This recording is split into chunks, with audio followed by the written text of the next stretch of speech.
All right, everyone finished the first article? All right. So,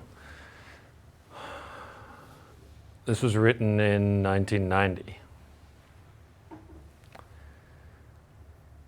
Does it seem pretty current to you? Because it does to me, and that's what really strikes me about this. This is 30 years ago. And so, while we are prone to thinking that much progress has been made since Helmer and, what is her name? Nora, thank you. Since Helmer and Nora, we see maybe a different set of problems on the other end of the women's rights movement that sort of started with Helmer and Nora. They didn't really, but we can sort of imagine it that way, and brought up to the present day. I don't know. So the title of the article is Male Rage. Are men, and especially young men, any less angry now than they were in 1990? Does it seem to you?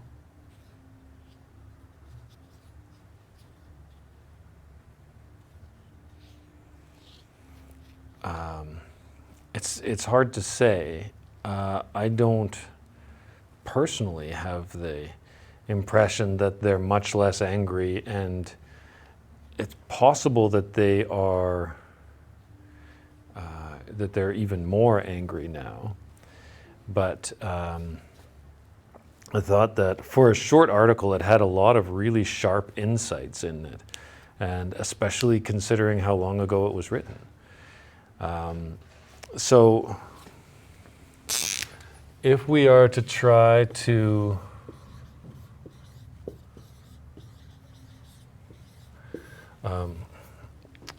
I also thought of analyzing this article from a structure perspective and just looking at the structure of the essay, because it's well done in that way too, and using that as an example.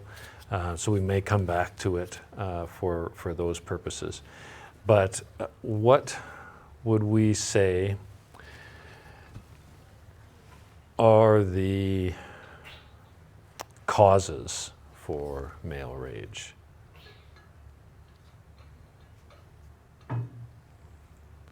What did the essay say, Robin? It said that when they don't feel like up to the standards of like manliness. Fear of not being. Was the phrase male enough? Was that the phrase they used? I think it was something like that. Yeah, well, we'll put that in quotation marks. Yeah, being male enough. Man enough or male enough, yeah. What I find really interesting about that is, so when this article was written, I would have been 15 years old. And I could have very easily identified with the fear of not being man enough, right? That is something that young men always have struggled with, I think. But I have possibly lost sight in the years since then. I have become older and less concerned about how manly I am. And although it's easy for me to say because I can grow a much better beard than I could when I was 15, but I'm not really at all concerned about that anymore. And so it's easy to sort of assume that what's happening to you is happening to everyone else or is happening to society in general. And I don't think that is the case. I don't think society has grown up as I grew up, and that was a really egotistical assumption for me to have made.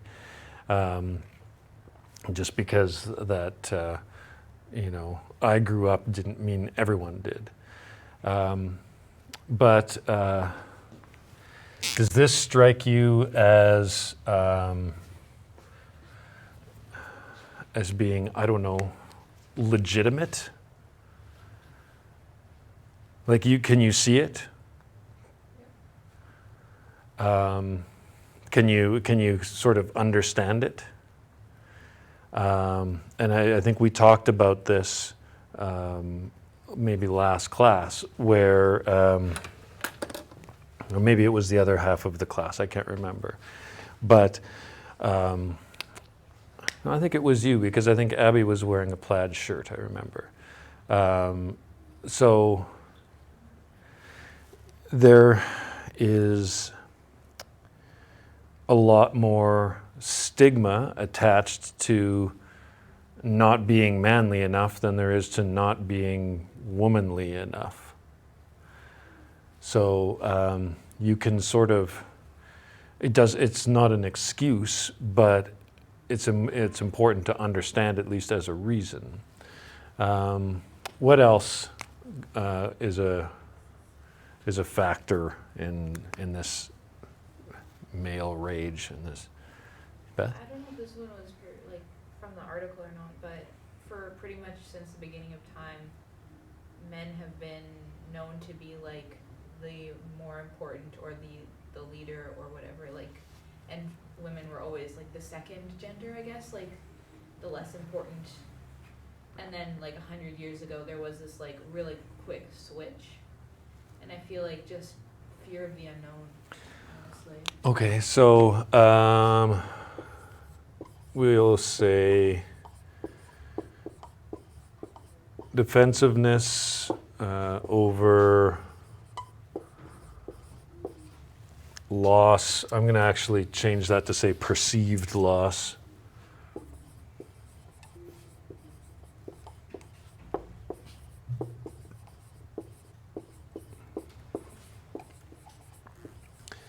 Of power. And then the other part of what you said was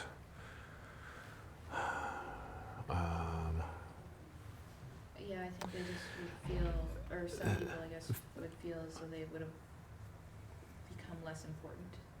yeah,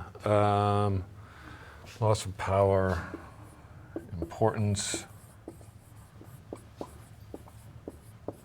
And then you said that the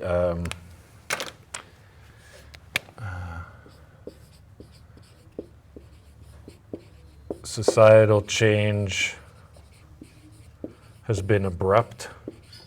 I don't know if that's the word that you used, but Abrupt in terms of like 100 years isn't really abrupt. But in terms historical of context. historical Yeah, no, I absolutely agree, yeah. In historical context, that is abrupt, because you have, of the generations alive in 1990, you have still people born in the 1800s, and you have people who are now in their, now 30 years old. And so there's a wide range of experiences there in terms of cultural changes. And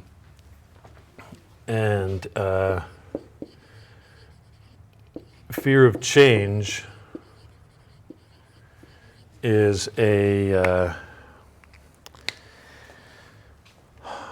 primary characteristic of politically conservative people. And so what we're seeing, and today being election day in the United States, what we're seeing is a tremendous backlash against change. So what has happened in the last 100 years, in a broad sense, is historically unparalleled. We're living in maybe possibly the end of an era, but we're living in an era which has seen unparalleled change generation after generation. And it becomes more and more frightening to people, more and more intimidating, and it feels like many people will think that we've forgotten what's important and things like that. So if you think about Nora and Helmer, they would be living in much the same way as their parents had, and much the same way as their grandparents had. And maybe there were innovations in railroad technology happening at around that time. But really, life and culture had been changed for centuries. Whereas my grandmother is still alive. One of my grandmothers is still alive. She's 95. And she grew up without refrigeration to store food. Her parents grew up without automobiles.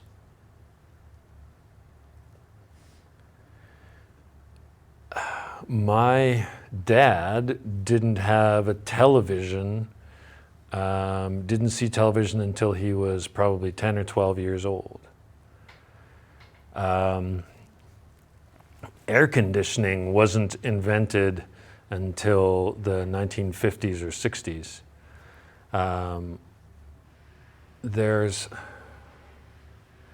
What about air travel? Like my grandmother had never been on a plane in her life until she was in her 80s. And it wasn't something that was widely accessible to most people. And then even more recently, when I was your age, which doesn't seem to me like it's all that long ago, sometimes it seems to me like it was a really long time ago. But when I was your age, I did my research essays by going to the library and looking through physical, like, drawers of card catalogs, and then going to the shelves to find the book that matched the number that I had written down on a little scrap of paper to see if it had anything useful for me in it. I didn't see the internet until I was in my 4th year of university. So social media was not a thing at all. So if you think about the perspective of generations, there's no other time in history that can compare to how quickly things have changed in the last 100 years.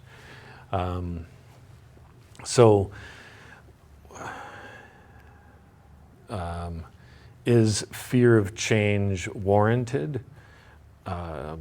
It depends on what changes it is that you fear, I suppose. But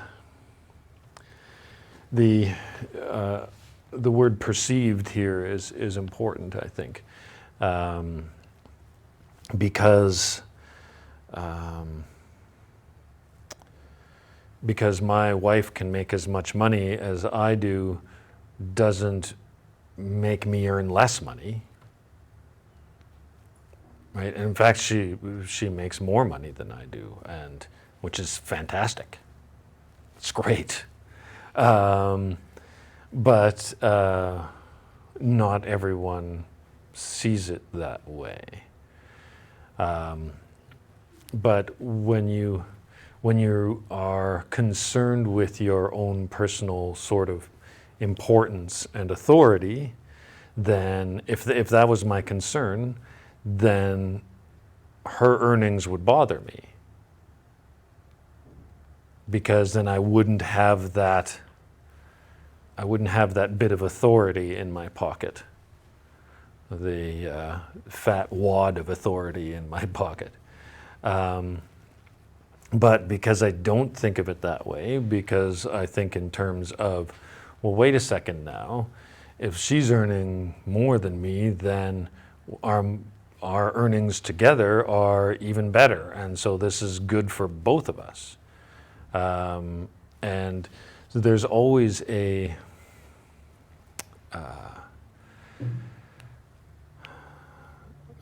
this perception of loss is always something that you can look at in a number of ways. And so a lot of the, I don't want to say Republican, but a lot of the sort of current movement in the United States, the part that really supports Donald Trump, which isn't traditionally Republican, but these are the people who perceive that their sort of white middle class Christian privilege is being threatened by allowing immigrants into the country, which obviously is ridiculous because they all come from immigrants too.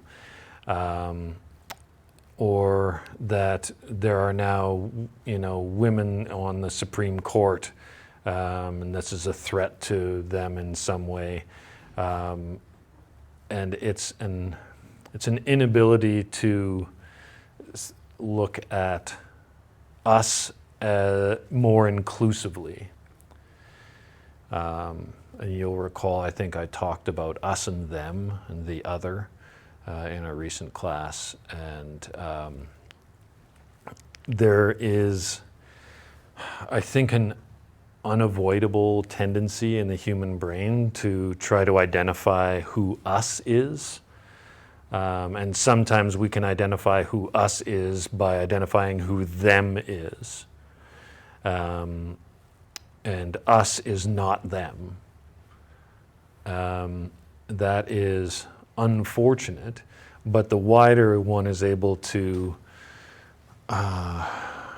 cast one's definition of who us is, the more accepting and inclusive and peaceful we can build a society. The problem is that when we are limited to us only includes the people in my church, or us only includes the people in my political party, or us only includes the people who have the same color eyes as me, or then we become terrified of change, because any person who is not us succeeding in any way, particularly politically, is seen as an enemy victory. And part of this is perhaps part of human evolution, that we have evolved to think in this competitive way because it has been a competitive advantage in past eons. I don't think that it's a competitive advantage anymore. That's my opinion. What else? Jocelyn? This one was kind of touched on, but I kind of came to the conclusion myself, but kind of like how in society we kind of make it seem like men can't show emotion, so they have to bundle it up, and then it kind of comes out in different ways if they're managing their emotions like that. Yeah, I'm just sort of looking for the right color here. Let's see. I'm just casting about in my mind for the appropriate phrasing for this.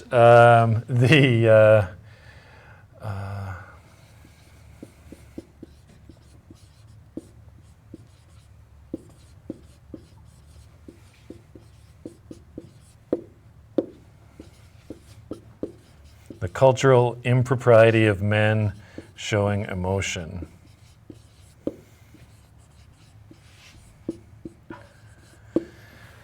This is a big issue because what emotion is it appropriate for men to display? Anger. It's always okay for men to be angry. We almost expect that. It seems particularly manly and masculine for men to be angry. Come to think of it, I should probably yell at you guys more. But is it appropriate for women to be angry in our culture? Now, no, it isn't. It isn't appropriate for women to be angry. Now, I want you to, let's see, this might be tough because this is 4 years ago now and you'd have been fairly young, but in the last US election, 4 years ago today in fact, Hillary Clinton was running against Donald Trump. And do you remember what they said about her? They said that she was too bossy, that she was too angry, so she talked too loud sometimes and with too much conviction, and that scared people. She was too manly. And keep in mind, this is compared to Donald freaking Trump. She's running against like angry, shouty, all caps face guy. Like Twitter rant king. She's running against that guy, and they said she was too angry. Like, the irony of it was, it would have been funny as hell if it wasn't terrifying and disappointing. And so, that is the next article for you to read on women's anger. I can't remember exactly what the title is, but it's something about that. Okay, I got it right. It wasn't a really obscure title.